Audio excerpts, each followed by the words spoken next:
Yo, what is up everybody? Welcome to my channel. Hope you guys are having a fantastic day, and in today's video I'll be teaching you guys how you guys can know if someone has deleted or unadded you on Snapchat. So before starting this video, be sure to hit that like and subscribe button with notification on so you guys can get notified once our new video releases. And let's start this video without any further ado, and watch this video until the end without skipping, because if you skip then you guys might get confused on how you guys can know if someone has added you or unadded you on Snapchat. So watch this video full until the end.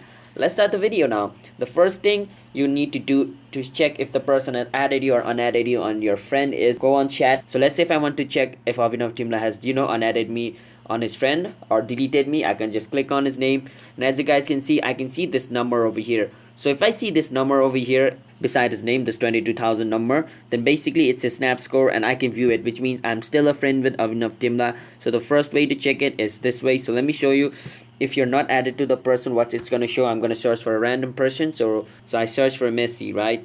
And I can click on this name, the second one. It's going to take me to his profile. As you guys can see, I don't see a number beside him, and it shows me add friend over here. So if you do not see a number beside his name, then that basically means the person has unadded you or deleted you on Snapchat. So that's one way to check it out. And if you also see add friend on your friend's name, so basically let's say you see your friend's name over here and you see add beside him just like this, then that means he has unadded you as well. So these are the steps to check if your friend has unadded you or deleted you on Snapchat. If you guys found this video helpful, then be sure to hit that like and subscribe button with notification on, and comment down below what type of video we should make next. And if you guys have any question related with this video, feel free to comment down below. I'll answer you guys and help you solve your problem, and I'll see you guys in my next video. Until then, bye bye and peace out. Have a nice day.